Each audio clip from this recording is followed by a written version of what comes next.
मुझे ऐसे मेरे हाथ में वो बच्चे को दिया, मेरे हाथ में वो बच्चा था, उसको देखकर मेरी जो फीलिंग आई ना, मैं आपको एक्सप्रेस नहीं कर सकती हूँ अभी।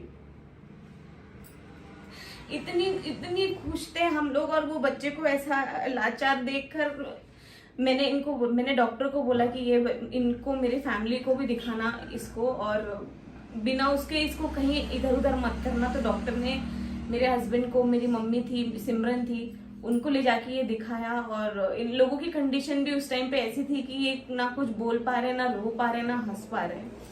तो बहुत मतलब इतनी कंडीशन हमारी खराब थी। आज जो ये वीडियो हम लोगों ने स्टार्ट किया है, ये एक इसलिए हम लोगों ने स्टार्ट किया है क्योंकि मैं जो मेरे साथ आज हुआ है, मैं ये नहीं चाहती हूँ कि और भी किसी लड़की के साथ ऐसा हो या किसी के भी साथ ऐसा हो। तो कुछ दिनों पहले हम लोगों ने एक वीडियो शेयर किया था जिसमें आप लोगों ने कमेंट्स में मुझे बहुत सारे कांग्रेचुलेशंस लिखकर भेजे हैं। बहुत सारे लोगों ने लिखा कि आप लोग बहुत ध्यान रखिएगा, बहुत अच्छे से ये समय भी निकल जाएगा।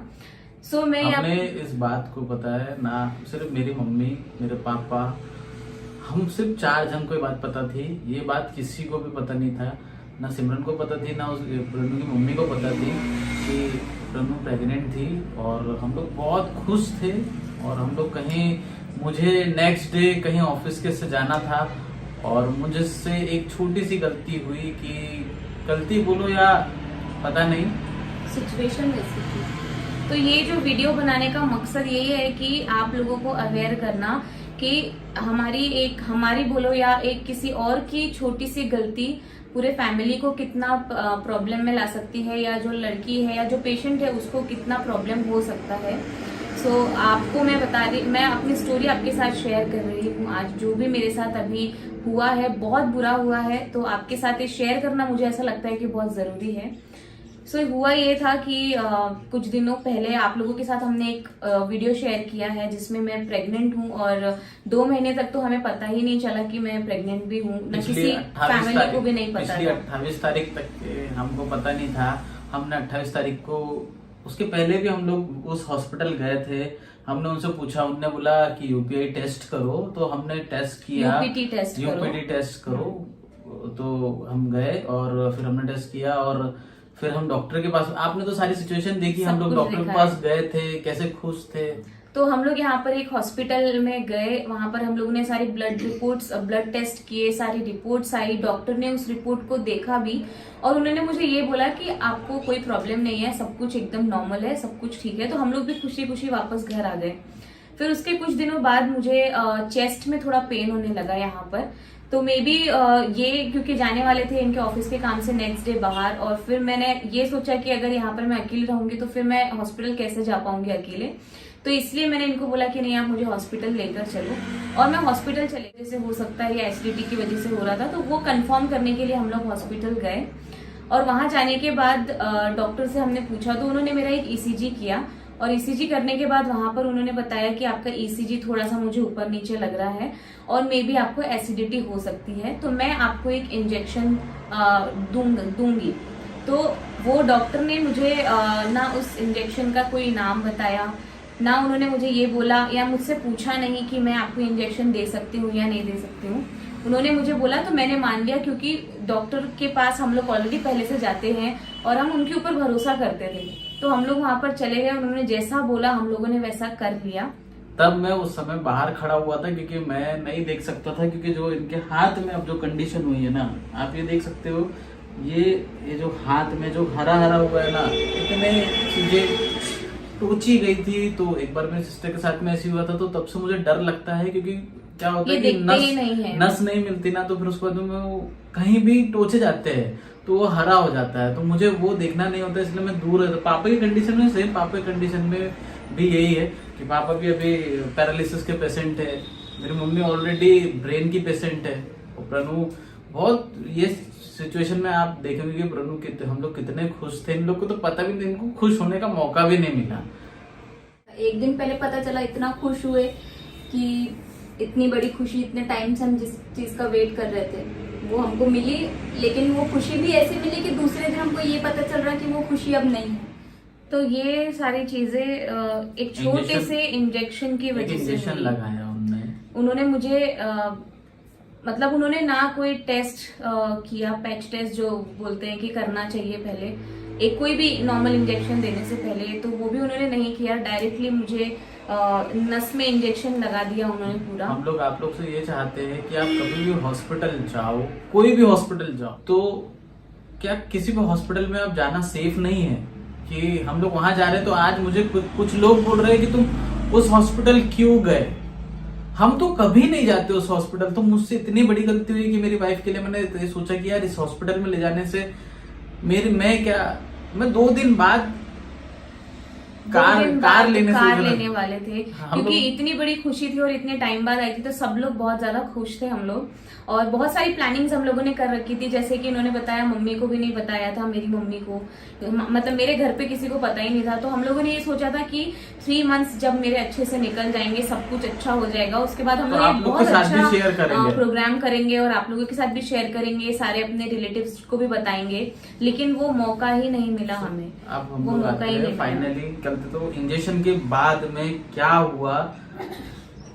इंजेक्शन जैसे उन्होंने मुझे यहाँ हाथ पर लगाया तो इंजेक्शन की निडल भी बाहर नहीं निकली थी और इतना मुझे पेन हुआ मेरी बॉडी में। एक तो सबसे पहले मेरे को उल्टी हो गई, इतनी उल्टी हुई कि मैं आपको बता नहीं सकती हूँ। और इतना मुझे पेन हुआ, मतलब मेरे सिर से लेके पैर तक के मैं तड़प रही थी और अनकॉन्शियस हो गई उसके बाद। और ये आज भी 5 दिनों बाद भी आज भी दर्द में है। आज भी वो जो पेन है वो मैं फील कर रही हूँ। इतने मतलब 5 दिन हो गए हैं फिर भी, क्योंकि 2 कंडीशन हुई मेरे साथ। एक तो वो इंजेक्शन का मुझे रिएक्शन हुआ, या जो भी हुआ वो मुझे नहीं पता मुझे क्या हुआ, लेकिन वो पेन अलग से था। और जो मैं प्रेग्नेंट थी तो मेरा एबॉर्शन ऑलरेडी उस इंजेक्शन की वजह से हुआ, तो उसका पेन मुझे अलग हुआ। तो जैसे उन्होंने इंजेक्शन लगाया तो मुझे बहुत सारी उल्टियां हुई, उसके बाद मैं अनकॉन्शियस हो गई। पेन तो था ही बॉडी में, तो अनकॉन्शियस होने के बाद डॉक्टर वगैरह सब आए। मेरे हस्बैंड वहां पर अकेले थे उस टाइम पे और कोई नहीं था इनके साथ, और इन्होंने फिर मुझे वहीं पे बेड है वहां पर लेके गए, वहां पर लिटाया। और मैं इतनी भी हालत में नहीं थी कि अगर मैं अपना हाथ कोई उठाने बोले तो मैं अपने आप से उठा पाऊं।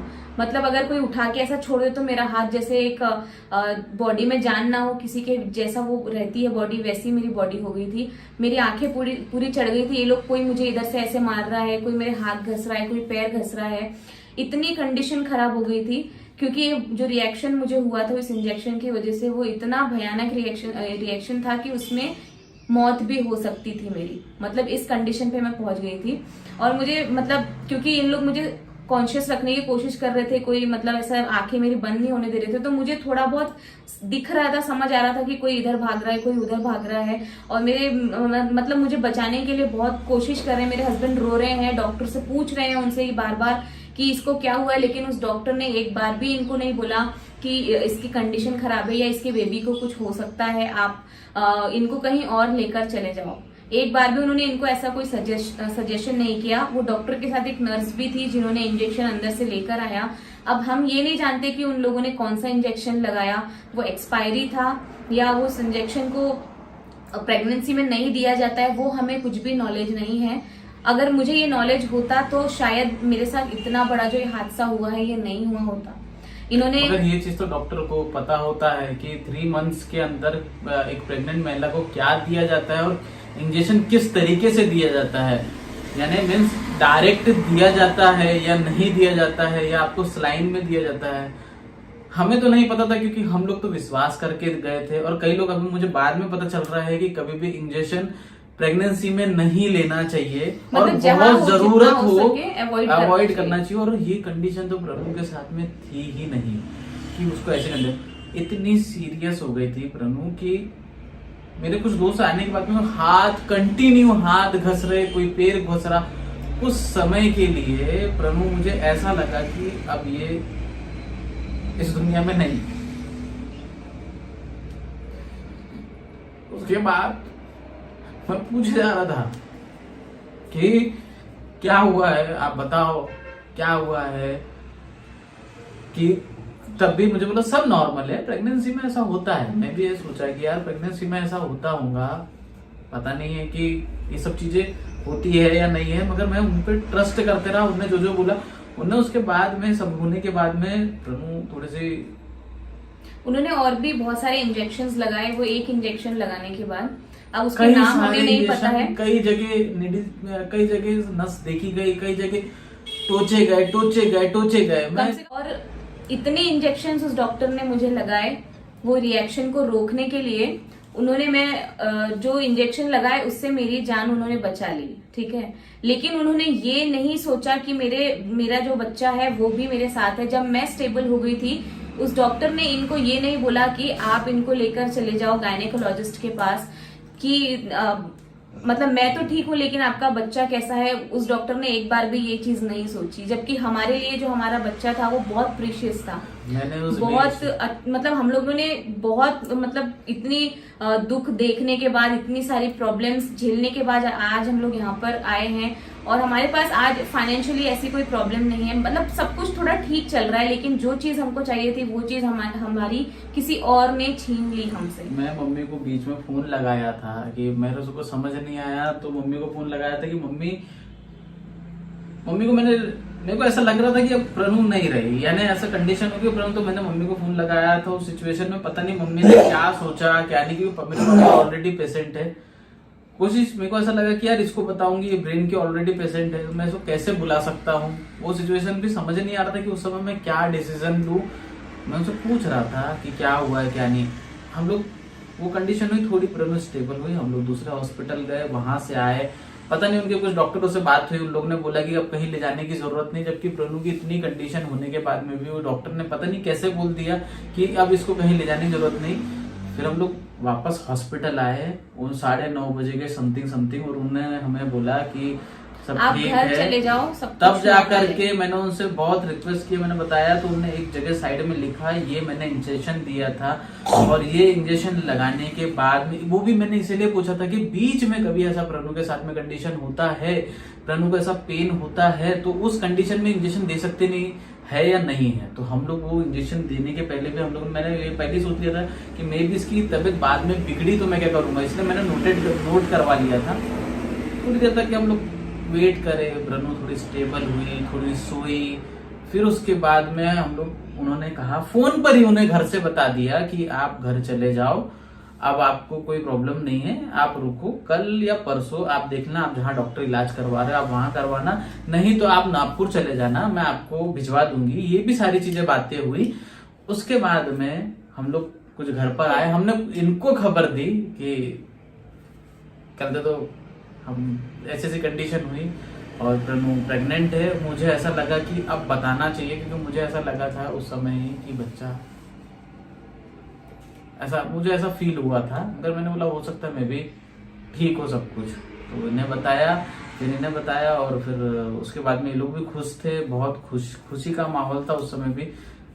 मगर उसके बाद 12:30 बजे फिर ये सो गई थी, तो 12:30 बजे कुछ उठी, 1:30 बजे 1:17 पे। देखो पापा को टाइमिंग याद है कि कितने बजे उठी, तो उतने बजे 1:17 पे उठी मैं, और इतना मुझे मेरे कमर में और पेट में पेन होने लगा कि बर्दाश्त नहीं हो रहा था मुझसे। तो मैंने इनको उठ के मैंने बोला कि नहीं, अब मेरे से मतलब पेन मैं बर्दाश्त नहीं कर पा रही हूँ। तब भी मैंने उससे यही पूछा था, प्रणु तो ये सुबह तक के पेन कर सकती है क्या? तो प्रणु ने मुझे बोला, पहली बार प्रणु मुझे ऐसा बोला, नहीं मैं नहीं कर सकती, ये पेन मेरे लिए असहनीय है, बहुत दर्द हो रहा है, मेरा पैर के नीचे में भी दर्द हो रहा है। तो मैंने बोला यार सही में बात। इवन जब उन लोग मेरा ट्रीटमेंट कर रहे थे, जब उन लोगों ने इंजेक्शन दे दिया, मतलब कि क्या कंडीशन होगी मेरी उस टाइम, लेकिन फिर भी उस डॉक्टर को ये नहीं लगा कि यार ये इतनी कंडीशन से अभी बाहर आई है और साथ में प्रेग्नेंट भी है, तो मैं इसको अभी एक ऐसा सजेशन दूं कि आप अभी गायनेकोलॉजिस्ट के पास चले जाओ। कहा उन्होंने एक बार भी ऐसा नहीं कहा। उन्होंने मैं आगे बताऊंगा कि उन्होंने क्या कहा फोन पर। 1:30 बजे के समथिंग ये सब कुछ हुआ। मैंने कॉल किया कुछ गाड़ियों के पता करने के बारे में, मगर मुझे ऐसा लग रहा था प्रणु की क्रिटिकल कंडीशन और हो सकती है। तो फिर मैंने उन्हें कहा, डॉक्टर को फ़ोन किया, तो मैंने कहा कि प्रणु बहुत दर्द में है और वो असहनीय है। तो वो मैडम क्या बोली,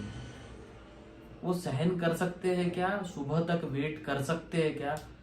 मेरी रूह कांप गई। मैंने उनको मैडम को बोला, मैडम वो दर्द सहन कर लेती तो मैं आपके साथ में क्यों आपको इतने बजे फ़ोन लगाता।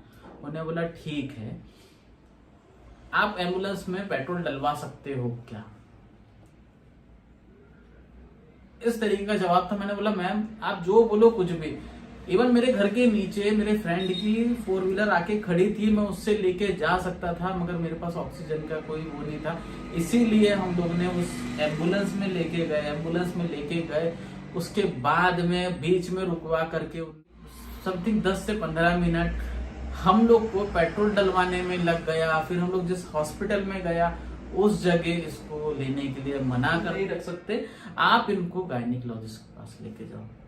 मतलब वहां पर ना कोई डॉक्टर्स थे ना कोई गायनेकोलॉजिस्ट थी, तो उन लोगों ने बोला कि हम रिस्क ले ही नहीं सकते, आप इनको लेकर जाओ बैतूल। और वहां पर इतनी देर gynecologist में भी था। हम लोग 1:30 1:30 बजे के, यानी ये सब 3 बजे तक हम लोग ऐसे ही 4 घूमते रहे। बजे तक के हम लोग जो गायनिकोलॉजिस्ट के पास में पहुंचने वाले थे, 4 बजे तक हम लोग ऐसे घूमते रहे और पेन से ऐसी मेरा हाथ पकड़ करके मेरे को बोल रही है कि मेरे को पेन हो रहा है, दर्द हो रहा है, बहुत दर्द हो रहा है, नहीं हो रहा है सर। मतलब प्रनु कोशिश कर थोड़ा, किसी तरीके से हम वहां पहुंचे। फिर उन लोगों ने वहां पर रिपोर्ट देखी और रिपोर्ट देखने के बाद में उन्होंने बोला कि ये जो आपका ऑलरेडी, उन्होंने तो देख करके बता दिया कि आपको पीलिया देख करके बता दिया। और उसके बाद में उन्होंने सब कुछ किया। मैंने मुझे बोला था ये जो उन्हें दिया गया है इंजेक्शन, ये नोटेड है मैम, ये इंजेक्शन की वजह से सारी कंडीशन। उनने फिर उन्हीं के नर्सों को कुछ बोला कि इससे रिलेटेड आप ये सब कुछ चीजें मत देना।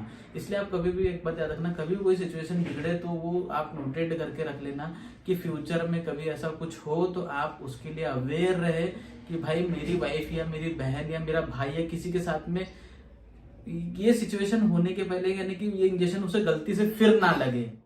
उन्हें तो सिर्फ 2 टेबलेट दी, गायनिकोलॉजिस्ट ने सिर्फ 2 टेबलेट दी और प्रनु को रेस्ट हो गया।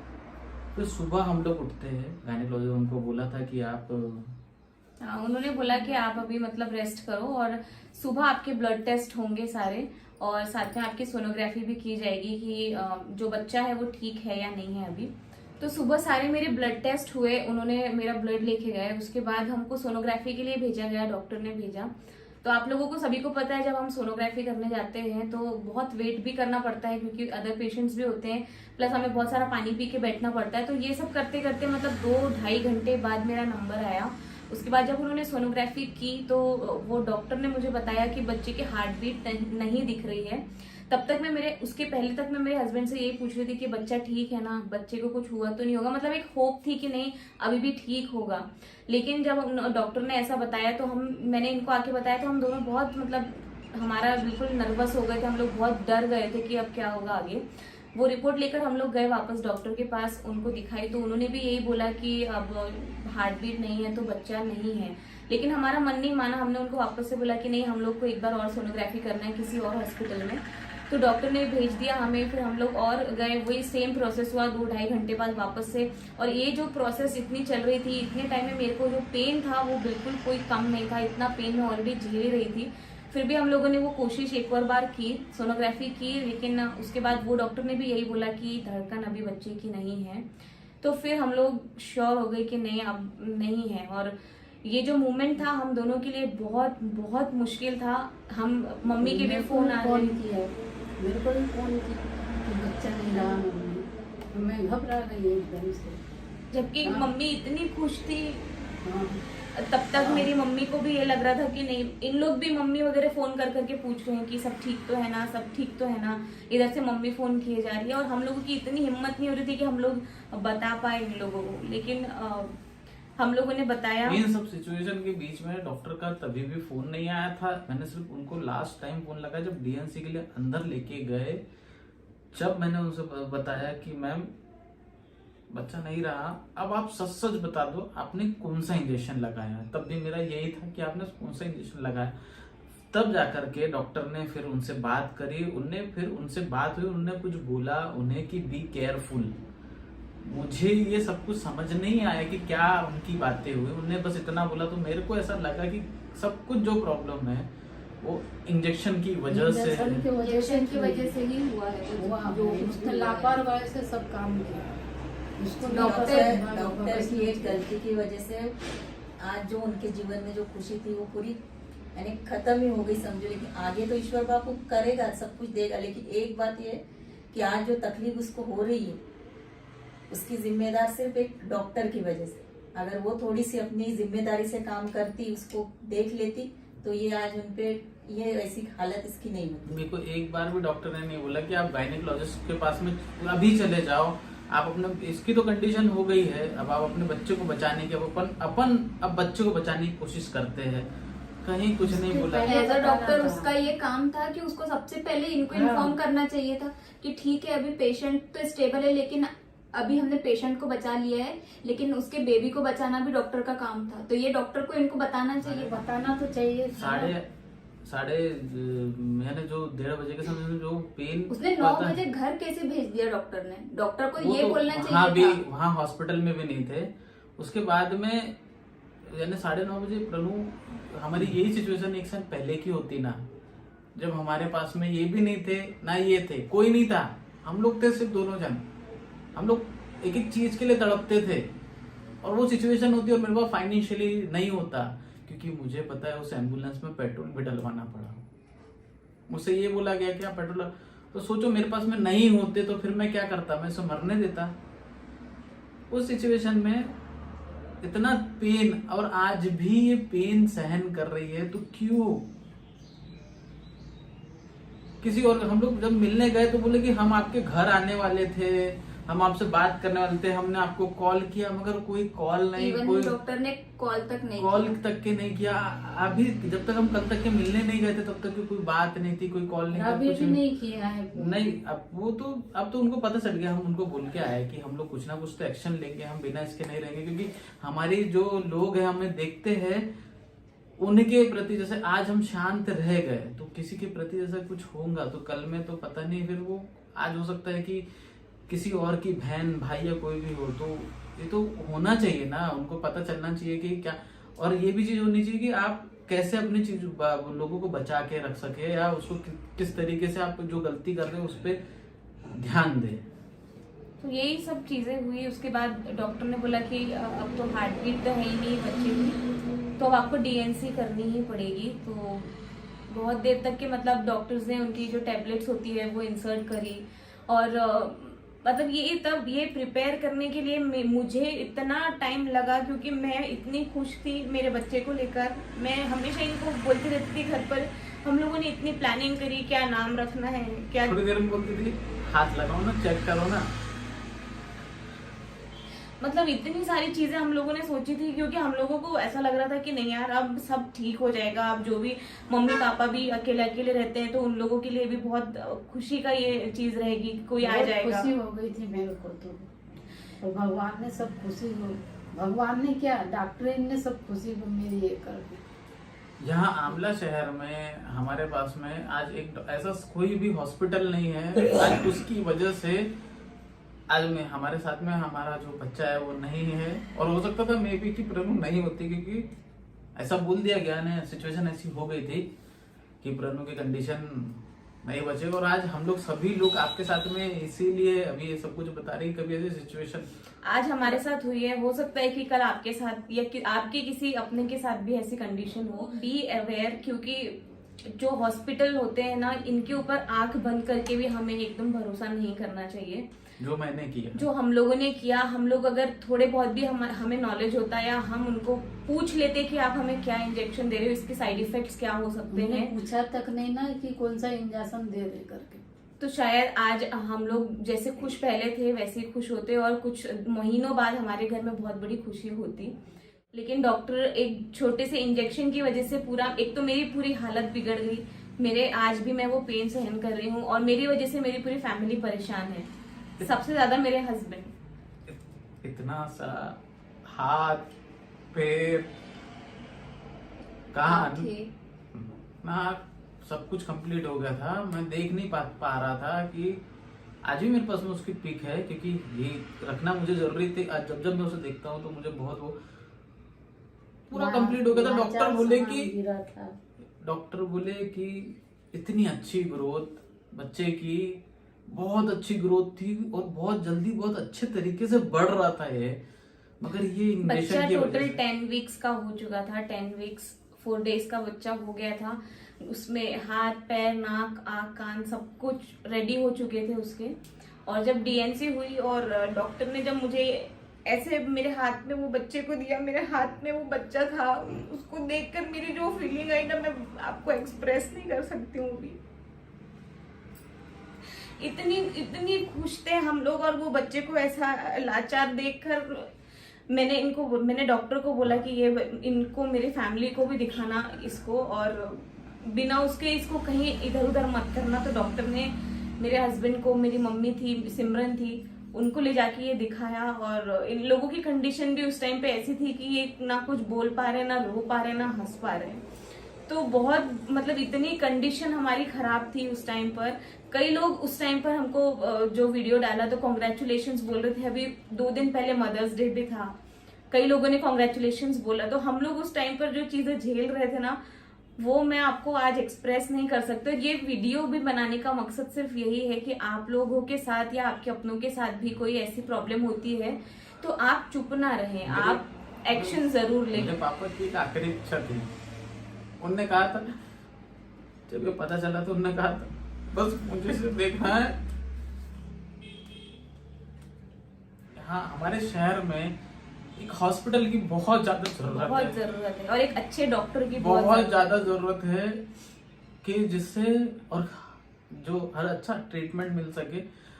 इसलिए हमने कोई हॉस्पिटल का नाम नहीं बताया, हमने किसी डॉक्टर का नाम नहीं बताया। हम ये नहीं चाहते, मगर हम कुछ ना कुछ तो एक्शन लेंगे। हम इस चीज को ऐसे नहीं जाने दे सकते। मैं आज इसकी क्या हालत, आप भी हमें बताओ कि हमें एक्शन लेना चाहिए या नहीं लेना चाहिए, या हमने जो उनसे बात करके आए हैं तो हमें उन्हें ऐसे ही छोड़ देना चाहिए। जो ये लोग मुझे आज भी बोले, तो आप ये मत सोचो, मैं मेरे बच्चे के लिए बहुत, मैं प्रभु के पीछे, मेरे माँ बाप के पीछे, इनको एक थोड़ी सी दिक्कत भी नहीं आने देता। मगर उस दिन मुझे कहीं निकलना था, इसलिए मैं उस हॉस्पिटल में गया।